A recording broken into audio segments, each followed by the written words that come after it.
계속해서 고린도 전서의 말씀을 보면 오늘은 어떤 말씀을 하고 있냐면요, 바울 사도가 결혼과 부부관계와 독신에 대해서 말씀하고 있습니다.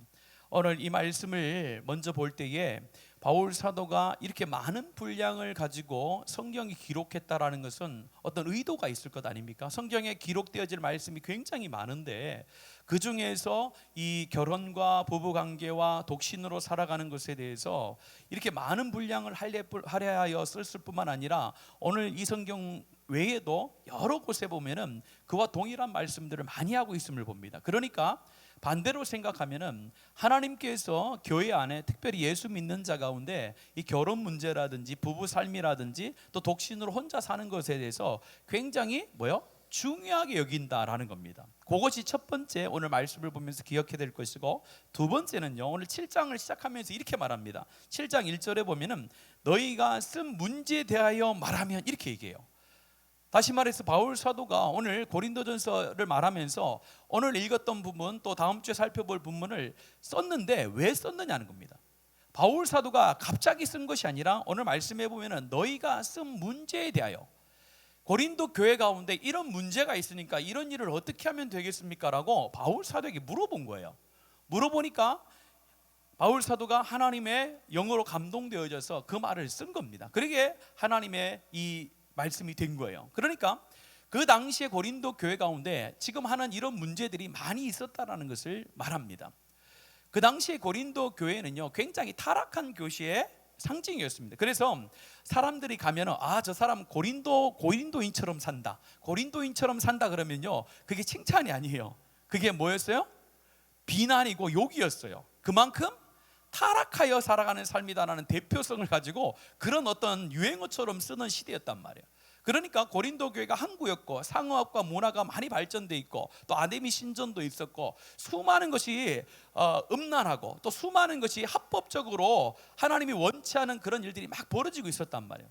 그런 고린도 교시 안에 어떤 교회가 있는 거예요? 고린도 교회가 있는 겁니다. 그러니까 고린도 교회가 고린도 도시의 문화를 수많은 사람들이 그대로 받아들이고 있었던 거예요. 그렇게 살던 사람들이 교회 안에 들어오기도 하고 또 교회 안에 있던 사람들이 그런 삶을 닮아가기도 하면서 이 굉장히 부부관계라든지 또한 결혼이라든지 이런 거에서 혼잡한 삶이 막 이루어지고 있었던 거예요. 그래서 오늘 바울 사도가 오늘 이 말씀을 하고 있거든요. 자, 그런 의미에서 오늘 이 시대와 오늘 고린도 교회를 향한 이 바울 사도의 말씀하고 있는 그 상황과 별반 다르지 않다라는 겁니다. 이런 걸 봤을 때에 그때의 시대의 사람들이나 지금이나 문화적으로는 굉장히 발전한 것 같아요. 첨단 문화가 많이 있는 것처럼 보여요. 그러나 죄악의 형태는 같다라는 게 중요한 거예요. 아무리 우리가 문명이 발달하고 도시가 발달하고 어떤 사람들의 수준이 높아지고 인격이 좋아졌다라고 하지만은 그 시대나 지금이나 악한 영이 우리 연약한 인생에 대해서 들고 오는 유혹의 거리들은 똑같다는 거예요. 참 이게 인간의 본성이라는 거예요. 이만큼 인류가 발전하고 이만큼 문화가 발전하고 과학이 발전하면은 음란한 문화라든지 아니면은 하나님께서 원치 않는 어떤 그런 음행이라는 것들이 어떻게 보면 다 없어져야 되는데 더 많이 생기는 것이 오늘 이 시대인 거예요. 그래서 오늘 제가 오늘 이 말씀을 보면은 세 부류에게 말씀하고 있음을 보여줍니다. 첫 번째는 1절부터 7절, 10절에서 11절 보면은 이미 결혼한 부부들에게 어떻게 부부 생활을 해야 되는 것을 가르쳐 주고 있고, 뒤에 부분에 보면은 8절과 9절에 보면은 결혼하지 않은 분들과 또 혼자서 사시는 분들에 대해서 어떻게 살 것에 대해서 이야기하고 있고, 마지막 12절부터 16절은 자기가 원래 예수를 안 믿어서 결혼을 했는데 바울 사도라든지 아니 고린도 교회에서 복음을 듣고 예수를 믿어서 교회를 다니기 시작한 거예요. 그래서 유독 고린도 교회는 짱 믿음으로 다니는 사람들이 많이 있었다고 합니다. 그래서 남편이 안 믿든 아내가 안 믿든 한쪽만 믿는 그런 부부 삶에 대해서 어떻게 살아가야 되는지에 대해서 딱 이렇게 나누어서 논리적으로 바울 사도가 이야기하고 있어요. 이것에 대해서 다 살펴볼 수는 없습니다. 왜냐하면은 이 고린도 전서 7장에 있는 말씀을 가지고 우리 결혼하기 전에 있는 우리 청년들에게 부부 학교라든지 또 우리 부부로 살아가는 분에게 이런 강의를 한두 주, 세 주씩 막 이렇게 하는 내용이거든요. 그래서 다 살펴볼 수 없는데 그래도 오늘 시간이 되는 날까지 간단하게 한번 살펴봤으면 좋겠습니다. 먼저 결혼한 부부에 대해서 어떻게 부부관계를 맺어가는 게 좋은 거냐라고 할 때 이렇게 말씀합니다. 2절에 보면은 음행을 피하기 위하여라고 말합니다. 음행을 피하기 위하여 남자마다 자기 아내를 두고 여자마다 자기 남편을 두라라고 했어요. 여기서 결혼이 단지 음행을 피하기 위한 것이다, 그런 의도는 아닙니다. 음행을 안 하기 위해서 결혼하라, 그런 의도로 하나님께서 말씀하지 않았어요. 여러분, 결혼의 제도는 누가 만드신 제도인가요? 하나님께서 만드셨잖아요. 그래서 제가 주례를 할 때마다 늘 하는 말이 있어요. 혼자보다 둘이 좋다라는 거예요. 그게 성경에서 말하는 부부관계의 처음이에요. 하나님께서 아담을 만드시고 아담이 혼자 독초하는 것이 보기 좋았다고요? 아니면 보기 좋지 않았다고요? 좋지 않았다. 그래서 하나님께서 돕는 배필인 하와를 만들어줬잖아요.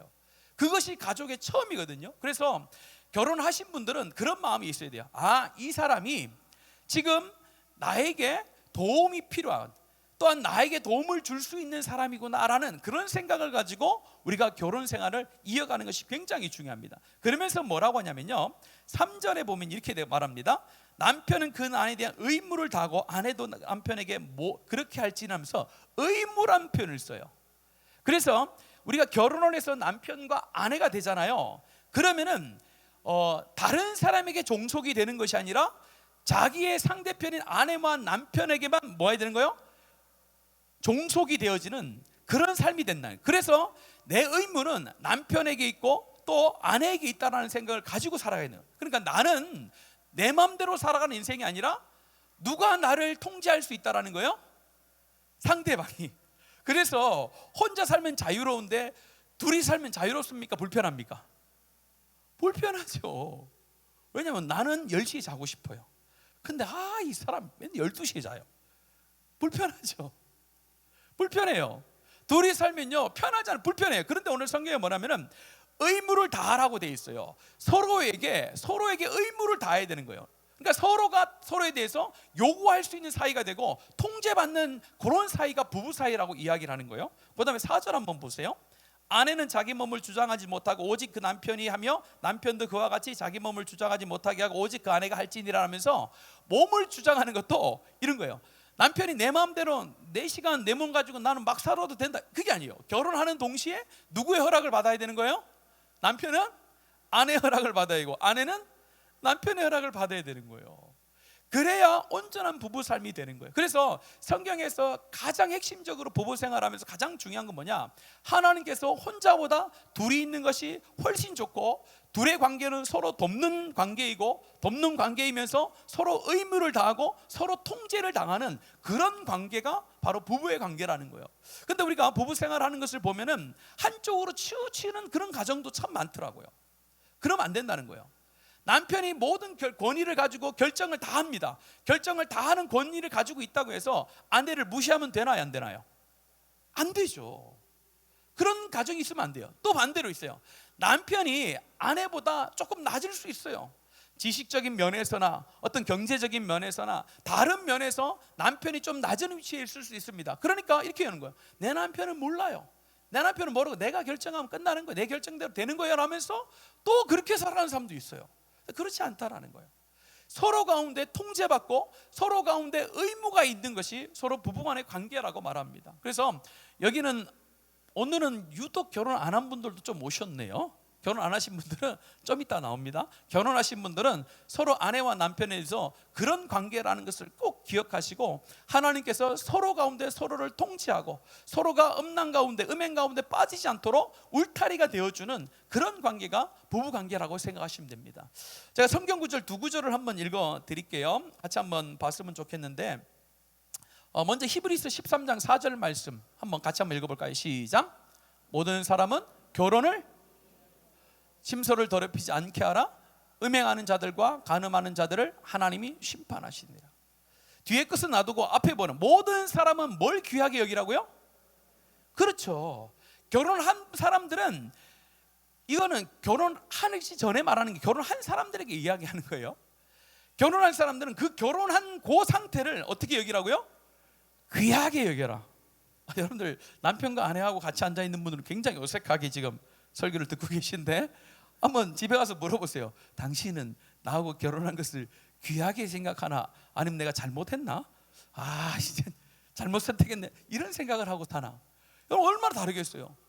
부부가 서로 같이 있는 것이 귀한 선택이고 귀한 동행이다라고 생각하는 가정하고, 내가 이 사람 안 만나고 다른 사람 만났어야 되는데, 최고의 실수가 저 사람을 만난 것이다, 이렇게 하면서 살면요, 그것이 하나님이 만드신 가정의 행복이 깨진다는 거예요. 그래서 서로 간에 부족할 수 있습니다. 그러나 하나님께서는 부족함을 채우기 위한 상대로 하나님이 남편과 아내를 허락하셨다는 거, 중요한 거예요. 전도서 9장 9절, 여러분 잘 아는 내용인데 너무 좋은 내용이에요. 같이 한번 읽어볼까요? 시작. 내 헛된 평생에 곧 하나님이 해 아래에서 내게 주신 모든 헛된 날에 내가 사랑하는 아내와 함께 즐겁게 살지어다. 그것이 내게 평생의 해 아래에서 수고하고 얻은 내 몫이니라. 전도서는 헛되고 헛되니 모든 것이 헛되다라고 다 이해하잖아요. 앞에도 그러잖아요. 헛된 날에 쫙 얘기하면서 내가 사랑하는 아내와 함께 즐겁게 살지어다. 그것이 인생에 너에게 주신 하나님의 몫이다, 이렇게 얘기하는 거예요. 그러니까 여러분들이 여기서 아내라고 하니까 남편은 아니다라고 생각하시면 안 됩니다. 똑같은 거예요. 내 옆에 내 아내가 있거나 내 남편이 있다 생각하면은 이 사람과 어떻게 살아가는 거예요? 즐겁게 살아가는 것이 결혼한 사람들과의 준 하나님의 몫이다라는 거예요. 하나님께서 주신 복이라는 거예요. 그래서 여러분들 그런 마음을 가지고 우리 교회가 가정들을 세워나가는 은혜가 있기를 간절히 소원합니다. 왜냐하면은 제가 이제 때가 되면은 오늘 이 본문을 가지고 몇 번 설교를 하겠지만은 가장 안타까운 것이 오늘 이 시대에 오늘 이 말씀이에요. 우리가 교회를 다니면은 조금 착각하는 경우가 있는, 교회는 영적인 공동체입니다. 그건 맞는 말이에요. 그러나 영적인 공동체나 우리와 육체의 삶과 일상의 삶과 떼놓을 수 없는 삶이에요. 영적인 삶이라고 해서 우리가 비몽사몽 간에 늘 삶을 살 수가 없는 거예요. 성경에서 우리가 말씀하시는 내용들을 보면은 삶과 굉장히 구체적으로 연결되어 있어요. 그 중에서 가장 중요한 것은 아내와 남편, 가족에 대해서도 굉장히 중요하게 여겨요. 교회가 평안하고 교회가 부흥하려면요, 먼저 평안하고 부흥해야 될 장소가 있는데 그것이 가정인 줄로 믿습니다. 가정이 자녀들과 아내와 남편이 화목하고 하나님 주신 가정인 줄 알고 즐겁게 살고 그 안에서 하나님께서 허락하신 가정의 행복을 누려야 그 사람들이 모인 교회가 하나님의 은혜와 능력과 평강으로 세워지는 줄로 믿습니다. 우리 교회가 그렇게 나가려고 합니다. 제가 여러분들이 재직회나 아니면 처음 오신 분들의 교회를 소개할 때에 뭐라고 이야기하냐면은, 네 번째 우리 교회에서 강조하는 것이 가족이 함께 교회를 섬기고 함께 교회 공동체를 세워나가는 것이 중요합니다라고 이렇게 얘기해요. 그래서 우리 교회는 어쨌든 혼자만 잘 섬기는 것이 아니라 부부가 같이 신앙이 성장하면서 같이 하나님의 교회를 성장시키는 것을 꿈꾸고 있다는 것을 여러분들 기억해 주셨으면 좋겠어요. 그래서 제가 저를 가르쳤던 목사님 중에 이런 말씀하셨어요. 한쪽으로 치우치면 안 된다는 거예요. 이것은 목사의 가정을 보고 두고 얘기하신 거예요. 그래서 목사님들은 늘 성경을 보고 또 필요한 세미나를 자꾸 다녀요. 그리고 피곤하면 좀 쉬어요. 그런데 집 안에 있는 사람, 저기 계시네요. 집 안에 있는 사람은 어디요? 세미나를 갑니까? 안 가요. 힘들면 쉽니까? 못 쉬어요. 그래서 목사와 사모의 신앙에 하나님을 향한 이 수준이 달라지면 교회가 문제가 생긴다, 그렇게 얘기하시더라고요. 그래서 항상 목사와 사모는 신앙의 같은 수준을 살아가야 되고 같은 민감함이 있어야 그 교회가 성장한다, 항상 기억하라, 이렇게 얘기하시더라고요. 그것이 목사의 가정뿐만 아닌 것 같아요. 여러분의 가정도 마찬가지예요. 남편이 신앙이 좀 약할 수 있습니다. 그때 부인은요, 그 약함을 이해해주고 같이 성장할 수 있도록, 같은 수준이 올라올 수 있도록 힘을 써줘야 돼요. 그래서 남편과 아내가 함께 하나님의 교회를 섬겨라는 것이, 그것이 참다운 섬기라는 거예요. 또 반대로 아내가 좀 약할 수 있고 남편이 하나님을 향해 더 간절함이 있을 수 있어요. 그러나 그것이 같아질 때까지 애를 써야 되는 거예요. 그렇지 않으면 이제 교회에 많은 문제가 생기는 거예요. 시간이 여기까지만 설교를 해야 될 것 같은데 금방 가는데요. 뒤에 거는 제가 또 다음에 또 설교를, 여기까지만 설교를 하는데 조금 더 이야기를 하면은, 제가 이전에 전도사 시절에 깜짝 놀란 적이 있습니다. 어떤 일이 있었냐면은, 교회 밤에 어떤 남자분이 와가지고 교회 창문을 다 깬 거예요.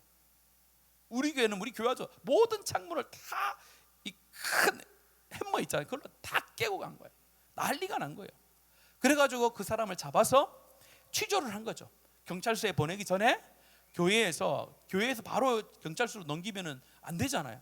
불러서 했더니 그분이 어떤 여집사님의 남편이었어요. 남편인데 물어봤어요. 왜 어느 선생님 왜 그 밤에 그 새벽에 와가지고 교회 창문을 다 깨셨냐고. 그럼 이거 범죄라서 큰일 납니다. 이렇게 했더니 도저히 참다 못해서 화가 나서 창문을 깼다는 거예요. 그래서 도대체 어떤 화가 났습니까? 자기 부인이 며칠째 밥만 먹으면 집에 가지고 새벽에까지 안 들어온대요. 그래서 그날도 한 달째 되는 날인데 참았대요. 오늘은 좀 일찍 들어오겠지. 오늘은 일찍 들어오는데 한 달 동안 새벽에도 마치고 들어왔대요. 밥만 먹으면 나갔어. 그래서 남자 입장에서 도저히 이 교회가 다 부셔버렸다 해가지고 다 부셨다는 거예요. 그래서 그 집사님을 불러다가 엄청 뭐라고 했죠. 교회에서 난리나. 그거는 성경적이지 않습니다 라고 이렇게 얘기했어요. 여러분, 그건요 성경적인 게 아닌 거예요. 그거는 하나님께서 남편과 아내가 있을 때에, 나중에 세 번째 나옵니다마는 믿지 않는 남편과 또한 믿는 아내가 있을 때에 어떻게 해야 되느냐. 그 사람이 나를 통하여 거룩해지고 나를 통하여 하나님을 믿을 수 있던 가능성이 있기 때문에 뭘 해야 되는 거예요? 그에게 내가 최선을 다해야 된다는 걸 성경이 얘기하는 거예요. 안 믿는 사람이기 때문에 내가 무시하고, 당신은 몰라, 당신은 그것밖에 몰라, 그러면서 무시하면 안 된다는 거예요. 그래서 성경에서는 부부와의 관계와 자녀의 관계에 대해서 굉장히 강조하면서 거기가 신앙의 기초고 그것이 교회의 기초라고 늘 얘기하세요. 그러니까 바울 사도가 이 중요한 성경책에 가정에 대해서, 특별히 자녀에 대해서, 아내와 남편의 관계에 대해서 수없이 이야기하고 있지 않습니까? 그것은 그만큼 하나님의 백성으로 살아가면서 가정을 잘 지켜내가는 것이 중요하다라는 것입니다. 이 시간 우리가 또 우리 뒤에 말씀은 제가 또 다음 주에 한번 또 이어서 말씀을 전하겠습니다. 그럼 이 시간에 같이 기도하고 찬송을 했으면 좋겠는데요. 여러분들, 혹시 여러분들 가운데 둘이 예수님을 믿지만은 혹시 하나님께서 뜻하신, 하나님께서 원하는 부부의 관계를 혹시 유지하지 못하고 그냥 참고 인내하는 것이 그냥 내가 살아가면 되지라고 생각한 거 있다면은 이 시간에 기도하길 바랍니다. 하나님, 내 남편이, 내 아내가, 하나님 내가 기도합니다. 함께 하나님 나라를 섬길 수 있는 믿음의 성장과 하나님을 향한 마음이 생길 수 있도록 내가 끝까지 인내하며 하나님 기도해서 정말 하나님이 기뻐하시는 가정, 하나님이 내 안에 기쁨을 주는 그런 복된 가정이 될 수 있도록 내가 먼저 하나님의 말씀을 들은 자로 내가 하나님 앞에 기도의 씨앗을 심습니다. 하나님 인도해 주시옵소서. 그렇게 기도하시고, 여러분들 혹시 여러분들 자녀 가운데 이런 부부의 문제로 인해서 힘들어하는 사람들이 아마 많이 있을 거예요. 왜냐하면 통계적으로 많이 있다는 거예요. 그걸 부인할 수 없는 겁니다. 그러나 여러분의 자녀들의 가정 가운데도 동일한 이 하나님의 말씀처럼 남편과 아내가 지켜야 될 것들, 행해야 될 것, 하나님께서 뜻하신 온전한 가정이 잘 회복될 수 있도록 하나님 인도해 달라고 여러분의 자녀들 가정을 위해서도 기도해 주셨으면 좋겠고, 또 이 시간에 기도할 것은 하나님 짱믿음 가운데 우리 교회 가운데 오시는 분들이 있습니다. 하나님, 그들 가운데 이해할 수 없고 정말로 위로할 수 없을 만큼의 안타까움과 아픔이 있는데 하나님 이 시간에 그들의 마음을 위로해 주셔서 하나님, 나를 통하여 그가 하나님을 믿을 수 있는 그 자리 가운데 올 때까지 내가 인내하며 기다릴 수 있는 그런 마음을 좀 달라고 기도해 주셨으면 좋겠습니다. 그리고 우리 젊은 세대들을 위해서 기도합시다. 결혼하기 싫어하는 시대가 되어졌어요. 혼자 있는 것이 즐거워합니다.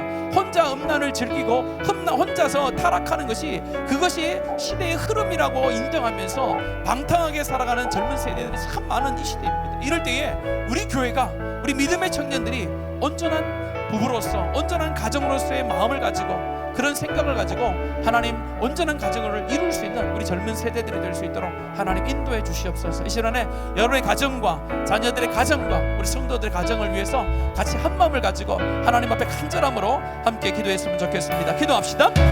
살아계신 아버지 하나님, 이 시간에 하나님께서 오늘 말씀을 통하여서 하나님께서 남자와 여자를 창조하시고 남자와 여자를 만나게 하셔서 한 가정을 이루게 하셔서 그 가정 가운데 행복을 누리고 기쁨을 누리도록 우리를 세워주셨음을 고백합니다. 그런데 하나님, 우리가 살다 보니 하나님의 뜻이 아니라, 하나님의 마음이 아니라 내 감정대로, 내 마음대로, 하나님 세상의 뜻대로, 세상의 방법대로, 세상의 사고와 세상의 사상대로 하나님 우리가 아내와 남편을 생각하고 하나님 가족을 생각함으로 인하여서 하나님 부부의 문제가 생기고 관계가 깨어지며 자녀들과의 문제가 생기고 관계가 깨어짐으로 인하여서 하나님께서 복을 누리라고 허락하신 이 가정을 통하여 하나님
누구에게도 말할 수 없는 고민과 걱정들이 우리의 성도들 가운데 많이 있습니다.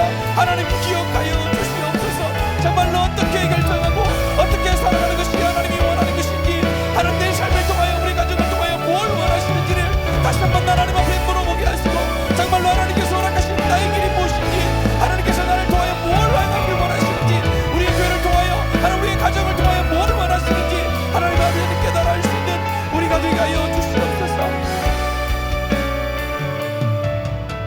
이 시간 우리 찬양 드리고 함께 교회를 위해서 믿음을 다하여서 전심을 다하여서 함께 고백했으면 좋겠습니다. 여러분의 삶을 놓고 여러분의 가정을 놓고 같이 이 마음을 담아 하나님 앞에 고백하겠습니다.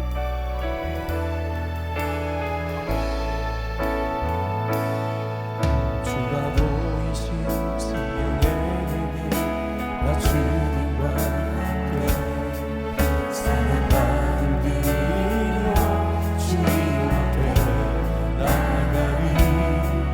나의 위로움이 되신 주 그 이름 예수, 나의 길이 되시니.